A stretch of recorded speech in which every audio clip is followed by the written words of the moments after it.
Good evening साथियों। तो साथ ही आज इस क्लास में हम देखेंगे कि जो हिंदी अनिवार्य है हमारी किताब है। कौन सी है हिंदी अनिवार्य का मतलब है? तो हिंदी अनिवार्य का मतलब है आरोह। क्या नाम है? आरोह है। अध्याय 5 है इसका। और सहज स्वीकार उसका नाम है। और पाठ्य पुस्तक के अभ्यास प्रश्न को आज इस क्लास में हम देखने वाले हैं साथ। शुरू करते हैं क्लास को। क्लास शुरू करने से पहले ऐसे छोटी सी रिक्वेस्ट बता दी कि आप चैनल को सब्सक्राइब नहीं करते हो और क्लास को लाइक नहीं करते हो, ना तो शेयर करते हो, ना कुछ कमेंट भी करते नहीं करते हो। आपसे निवेदन है कि लाइक करें, शेयर करें और कमेंट जरूर किया करो कि आपको क्लास किस प्रकार से लगी, कहाँ पर गलती लगी, कि और विस्तृत जानकारी के साथ प्रदान करूँ। मैं आपको हर चीज बताया करूँ मुझे, ताकि मैं आपको हर प्रकार की जानकारी शेयर कर सकूँ। हर प्रकार की कुछ भी मोटिवेशन वीडियो भी है वो भी आपको मैं पास से शेयर कर सकूँ। शुरू करते हैं क्लास।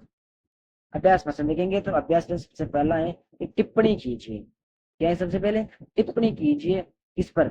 गरीबीली गरीबी पर। इस पर गरीबीली गरीबी पर भीतर की सरिता, बहताली सहयात्री, आत्मीयता, ममता के बादल। सीबीएसई 2011 यानी कि जो इंग्लिश मीडियम स्कूल है उसके अंदर 2011 में ये बजट पूछा गया था। इसलिए आपसे निवेदन है कि जो भी आपके पास सीबीएसई इस प्रकार आईबीएसई वो भी क्वेश्चन है उसको जरूर रट लिया करो, क्योंकि कभी भी किसी भी एग्जाम में आपसे ये पूछ लिया सकता है ज्यादा पे। तो उत्तर है पहला, गरीबी गरीबी पर। कवि ने गरीबी होते हुए स्वाभिमान, गरीबी यानी कि जो गरीबी व्यक्ति है, जो गरीब की ने गरीब होते हुए भी स्वाभिमान का परिचय दिया है। वो गरीब है लेकिन अपने जो स्वाभिमान है, अपना सम्मान है, इसका परिचय दिया है। उसे अपनी गरीबी से हीनता या गलाने की अनुभूति नहीं होती है। चिड़चिड़ाहट नहीं होती है। ओके, चिंतक विषय नहीं है, उसको कुछ भी नहीं लगता है, हिंसा यानी कि नफरत नहीं होती है। वह स्वयं पर गर्व करता है, भले ही वह गरीब। वो स्वयं पर गर्व करता है कि मैं आज संसार में मुझे सम्मान है, लेकिन मुझे गलती है इसका तो कोई मतलब नहीं है, उसकी ओर वो ध्यान नहीं देता। अगला है भीतर की संहिता यानी कि अंदर की संहिता, अंदर की नदी। इसका अर्थ है अंतःकरण में बहने वाली भावना, यानी कि शरीर में बहती है उसी में अंत भावनाएं। कवि के मन में असंख्य कोमल भावनाएं, बिल्कुल छोटी छोटी भावनाएं, कोमल कोमल भावनाएं मुलायम है। उन भावनाओं को ही उसने भीतर इस सरिता कहा, यानी कि नदी कहा है। नदी में पानी के बहाव की तरह कवि की भावनाओं की बहती रहती है। जैसे नदी के अंदर पानी के अंदर की तरह बिल्कुल मुलायम रहता है, उसी तरह कवि है, उसके अंदर भी ये पानी बहता रहने की भावनाएं बहती रहती है। बहलाती, तो बहलाती सहलाती आत्मीयता किसी व्यक्ति से बहुत अपनापन होता है तो मनुष्य अद्भुत स्थिति व शांति मिलती है। या किसी व्यक्ति का अपनापन यानी अपना सा लगता है तो मनुष्य को व्यक्ति को अद्भुत स्थिति व शांति प्रदान होती है। जैसे आप फर्क देखते हैं तो आप एक दूसरे को जो चीजें बता देते हो अपनी चीजें तो बहुत अच्छा लगा, आपको बहुत अच्छा लगता है, शांति प्रदान होती है। कवि को प्रियतमता का अपनापन प्रेम पूर्ण व्यवहार और सभ्य मतलब बहलाता रहता है। का व्यवहार अत्यंत प्रमुख है तथा वह कवि के कष्टों को कम करता है। क्लियर? अगला है कि ममता के बादल। तो ममता का अर्थ है अपनत्व या स्नेह। ममता के बादल अपनत्व का स्नेह, इसके साथ अपनत्व होता है, उसके लिए सब कुछ न्यौछावर किया जाता है। कवि की प्रियतमता उससे अधिक स्नेह करती है। प्रियतमता, प्रियतम की उसकी पत्नी उसको अधिक यानी कि अपने से भी ज्यादा स्नेह करती है। उसके स्नेह से कई पिघल जाता है, उसके प्रेम में पिघल जाता है। ये कवि को बताना चाहता हूँ। दूसरा प्रश्न है कि इस कविता में और भी टिप्पणी योग्य पद प्रयोग है। ऐसे किसी एक प्रयोग पर अपनी ओर से लेकर कर उस पर टिप्पणी कर अपनी ओर से। तो देखो, पर फिर आता है, इससे कवि का आशय है कि जिस प्रकार पानी का रहट बाल्टी को रहट होता है पहले के जमाने में, जो जैसे एक गोल जैसी होती है, गोल जैसी, और इसमें रस्सी होती है जिसे खींचता रहता है, और इधर लोग खींचते रहते हैं इस प्रकार से, और इधर कुआं रहता है उसमें से बाल्टी भर के आती है। हो गया, रहट चाहते हो सब बाल्टी को खाली करके फिर भर देता है। ठीक वही स्थिति मेरी, मैं भी इस वर्ग यानी कि इस संसार में जितना प्यार फैलता हूँ और यह अधिक बढ़ता जाता है। मेरा और इस वर्ग का आपसे रिश्ता बहुत गहरा है, यानी कि अंदर तक है। मैंने इस वर्ग के लोगों से यानी कि अंदर की आत्मा से संबंध बना रखे हैं। इसी कारण मैं स्वयं को इस वर्ग का इस संसार में कभी नहीं मानता। तो कैसा भी क्लियर हुआ? बिल्कुल बिल्कुल, बहुत अच्छी कविता है। अगला व्याख्या कीजिए। जाने क्या रिश्ता है, जाने क्या नाता है, मैं भी उड़ेलता हूँ भर भर के खाता हूँ। दिल में क्या जलना है, मीठे पानी का सोता है, सोता स्रोत है।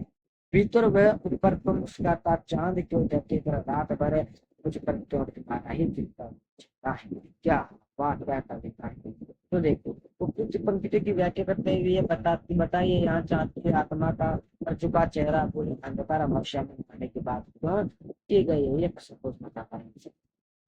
व्याख्या कवि अपनी प्रिय से कहता है कि अपनी पत्नी से कहता है कि तुम्हारे साथ न जाने कौन सा संबंध है कौन सा नाता है न जाने के साथ आता है कि मैं अपने भीतर समाये हुए तुम्हारे स्नेह के प्रेम रूपी जल को इतना बाहर निकालता हूँ यानी कि तुम्हारे अंदर प्रेम को बाहर निकालता हूँ नफरत करता हूँ अंदर होता है चारों ओर सिमट चला जाता है इतने में प्रेम को बाहर निकालता हूँ लेकिन वो बाहर नहीं निकलता है और चारों ओर प्रेम से भिगो देता है और मेरे हृदय में भर जाता है। ऐसा लगता है मानो दिल में तो जलना बह रहा है वैसे ही लेटे पानी की स्रोत के समान है जो मेरे अंतर मन को तृप्त करता है इधर मन में प्रेम और उधर तुम्हारा चांद जैसा मुस्कुराता हुआ चेहरा इन अद्भुत सौंदर्य के प्रताप से मुझे महका देता है तुम्हारी स्नेह क्योंकि तुम्हारी मुस्कुराहट बहुत प्यारी है जो मेरे दिल को छू लेती है।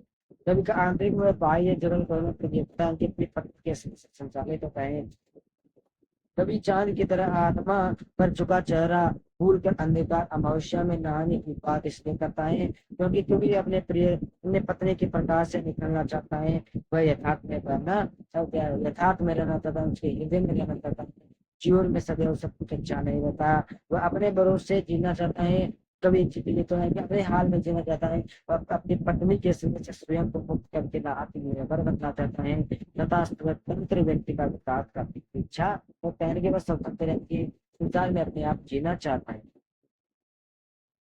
प्रश्न नंबर 4 है कि तुम्हें भूल जाने की दक्षिण ध्रुव अंधकार अमावस्या शरीर पर चेहरे पर अंतर में बालू में जेलू में सीमे नहा दो मैं इसलिए कि तुमसे ही परिवेश आच्छादित रहने का तुम्हारे उजेला अब सहा नहीं जाता तो देखो ये प्रश्न पूछना चाहता यह अंधकार अमावस्या के लिए क्या विशेषण इस्तेमाल किया और विशेषण क्या अर्थ चुनता तो कवि ने यहाँ दक्षिण की पूर्व विशेषण अंधकार अमावस्या के लिए प्रयुक्त किया है इसके लिए अंधकार अमावस्या के लिए उसके कारण विशेष अर्थ यह निकलता है कि जिस प्रकार दक्षिण पूर्व चलने वाले 6 महीनों में निकलता ठीक उसी प्रकार में स्वास्थ्य बनकर तुम्हारे सर्वहारा वर्ग से थे उनसे अन्य संसार से दूर हो सकता हूँ तुम्हें भूल जाने के प्रकार की आवश्यकता भी आ सकते हैं तो क्लियर हुआ खाना बता पसंद है कि कवि ने व्यक्तिगत संदर्भ में किस स्थिति को आवश्यक है तो कवि ने व्यक्तिगत संदर्भ में सहार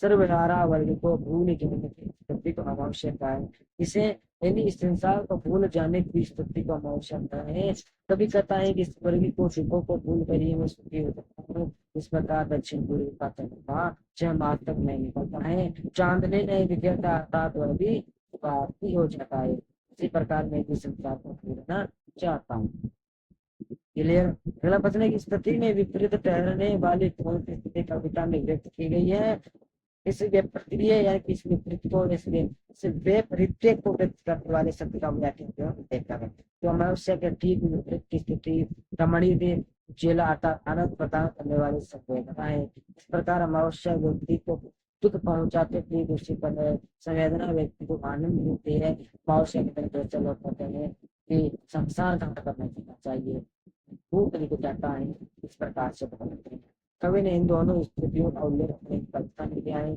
वह बताता है कि इनमें दुख देने वाली कौन सी है और सुख देने वाली स्थिति कौन सी है पूछना चाहते हैं कवि अपने संबोध यानी कि जिसको कविता संबोधित है या कविता तुम को पूरी तरह भूल जाना चाहता है इस बात को प्रभावी तरीके से व्यक्त करने के लिए क्या युक्ति अपनाई है रेखांकित अंशों को ध्यान में रखकर उत्तर देखो कवि ने भूल जाने के लिए कोई सहारा लिया है वह कहता है कि इस सर्वहारा वर्ग के अंत दुख पर मुझे दुखी करने लगे हैं मैं इनसे उब गया हूँ जिस प्रकार दक्षिण ध्रुव अमावस्या 6 माह चांद को ढक लेती है इसी प्रकार मैं भी चाहता हूँ कि स्वार्थ और दुख का उजाला अपने चेहरे पर ग्रहण कर ले क्योंकि अब मुझसे ये खत्म न होने वाला शोषण नहीं दे जा सकता यानी कि जो संसार में जो शोषण हो रहा है स्त्री के प्रति व्यक्ति के प्रति बालकों के बालिकाओं के प्रति वो मुझसे देखा नहीं जाता हे भगवान मुझे आपके पास बुला लो ये कविता कवि कवि बताना चाहता है साथियों।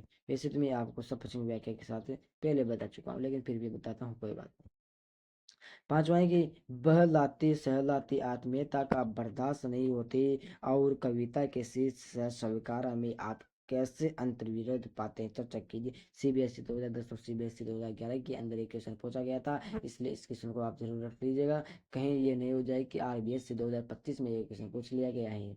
क्योंकि अब देखो, उत्तर देखते हैं कि इन दोनों में अंतर विरोध है। कविता के प्रारंभ यानी कि शुरुआत में कवि जीवन की चुक को हर्ष स्वीकार करता है, क्योंकि यह सब उसकी प्रियतमा की अपनी पत्नी को प्यारा है। हर घटना हर परिणाम को प्रिया की देन मानता है। दूसरी तरफ वह प्रिया की आत्मीयता को बर्दाश्त नहीं कर पाता। एक ही स्वीकृति तथा दूसरे की अस्वीकृति, दोनों में अंतर विरोध है। कवि का आशय यह है कि अभी तक उसने सब कुछ सहज स्वीकार लिया है, परंतु अब उसकी सहन शक्ति समाप्त हो रही है। जो सहन करने की शक्ति है समाप्त हो रही है साथियों, ये कविता में कवि बताना चाहता है। अन्य महत्वपूर्ण प्रश्न देखेंगे साथियों, बहुत इंपॉर्टेंट है सारे क्वेश्चन है। तो देखो, सहन स्वीकारा है कविता में कवि क्या कहना चाहता है। तो कवि ने इस कविता में अपने जीवन के समस्त खट्टे मीठे अनुभव, कोमलता की अनुभूति और सुख दुखों की स्थितियों को इसलिए स्वीकारा क्योंकि वह अपने किसी भी क्षण अपने प्रिय से न केवल जुड़ा हुआ अनुभव करता है, पितु हर स्थिति को उसी की देन मानता है। किसकी? अपने भगवान की देन मानता है साथियों। दूसरा क्वेश्चन है कि कवि अपनी प्रेमिका से अलग क्यों होना चाहता है। तो कवि अपने भविष्य की चिंता करता है। उसे आभास होता है कि आगे क्या होगा। उसे यह विश्वास नहीं है कि उसकी प्रेमिका जीवन साथी के रूप में मिले ही पाएगी या नहीं। वो उसकी आत्मीयता, अंदर की आत्मा है, सांत्वना को सहन नहीं कर पा रहा, अतः वह उसे दूर होना चाहता है साथी। अगला क्वेश्चन है कि काव्यांश का संधि सौंदर्य बोध बताइए। तो पहला है कि गरीबीली गरीबी ये गरीब गंभीर अनुभव सब, ये विचार वैभव सब, दृढ़ता ये भीतर की सरिता, यह अनुभव सब मौलिक है मौलिक इसलिए कि पल पल में जो कुछ भी जागृत अपना क्या संवेदन तुम्हारा।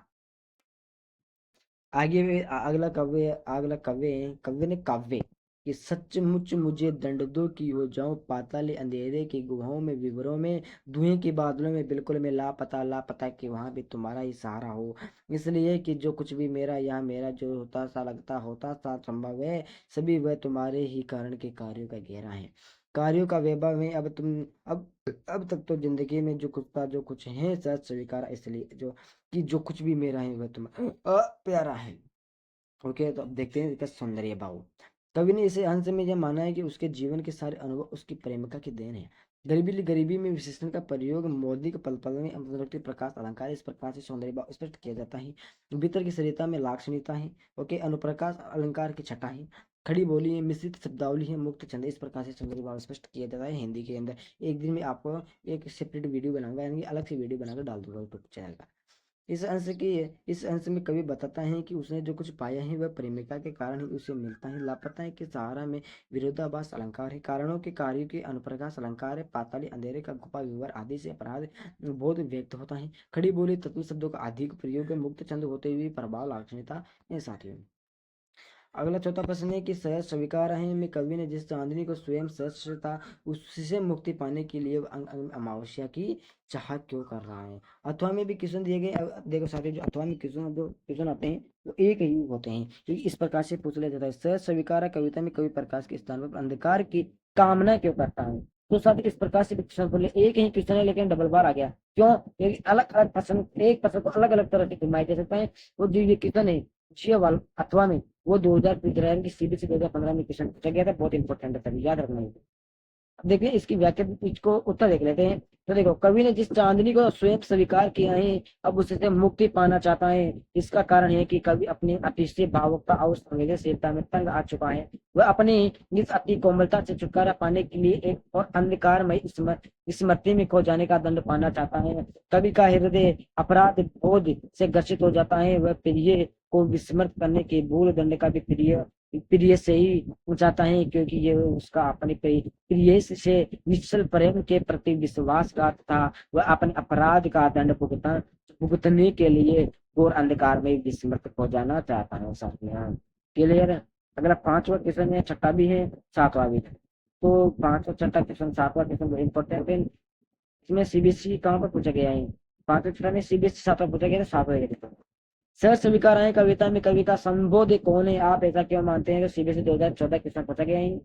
क्योंकि सच स्वीकार कविता में कवि का संबोधित इसका अज्ञात क्रिया है, वह कवि के जीवन से गहरे संबंध से के रूप में जुड़ा हुआ है, वह हर क्षण उसके साथ जुड़ा हुआ रहता है। उसके इसके कारण उसके व्यक्ति की कमजोरी आ गई। अब वह प्रिया है कि अपनी पत्नी के जैसे प्रेम से दूर करना चाहता है। आगे समझे पूरा लेसन।